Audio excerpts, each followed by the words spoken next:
ბერნარდის ვარსკვლავი დედამიწასთან უახლოესი ეული ვარსკვლავია. ჩვენგან სულ რაღაც 5.96 სინათლის წლის მანძილზე. მისი სიმარტოვე განსაკუთრებული აღნიშვნის ღირსია, რადგან ჩვენს გალაქტიკაში ვარსკვლავთა უმრავლესობა წყვილურია, ანუ ბინარული.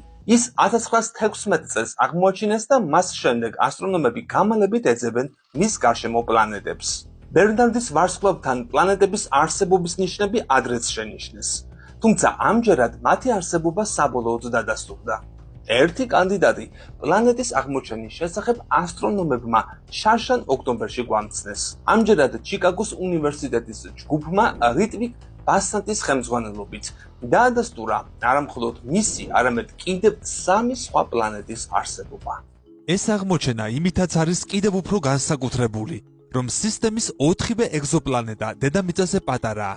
ასეთი პატარა პლანეტების პოვნა კი ძალიან რთულია ირმის ნახტომის პლანეტათა ფართო მრავალფეროვნებაში. ფრიად ამაღელვებელი აღმოჩენაა ბერნარდის ვარსკვლავი ჩვენი კოსმოსური მეზობელია, მაგრამ მის შესახებ მაინც ძალიან ცოტა რამ ვიცით.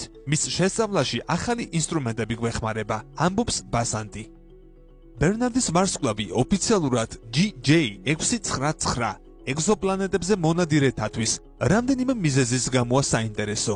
პირველია მისი სიახლოვე, მასზე ახლოს ჩვენთან მხოლოდ კენტავრის სამომაგი ვარსკვლავური სისტემაა.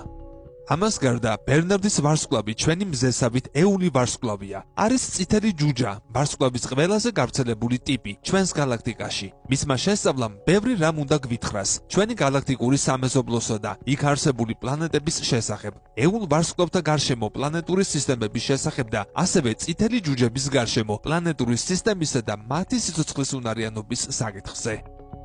ჩვენს გალაქტიკაში ამჟამად დაახლოებით 6000 ეგზოპლანეტაა აღმოჩენილი, მაგრამ სხვა ვარსკვლავთა გარშემო პლანეტების დაფიქსირება სულაც არაა ადვილი. ვინაიდან ეგზოპლანეტები გაცილებით პატარები და მკრთალებია, ვიდრე ის ვარსკვლავები, რომლებსაც გარშემოუვლიან, მათი აღმოჩენა შესაძლებელია მხოლოდ იმ ეფექტების წყალობით, რაც მათ თავიანთ ვარსკვლავებზე აქვთ.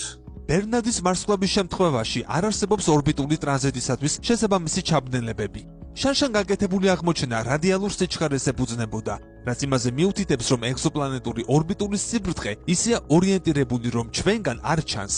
ასეთი სიგნალები ძლიერ სუსტია და დასაფიქსირებლად რთული. ამ კვლევამ ცხადყო ისიც თუ რამდენად მარტივია პატარა ეგზოპლანეტების გამოჩენა მაშინაც კი, თუ კი ისინი ჩვენ ხვირწინაა. გამოიწერე კოდის YouTube არხი. ნახე უამრავი საინტერესო ვიდეო სხვადასხვა თემაზე.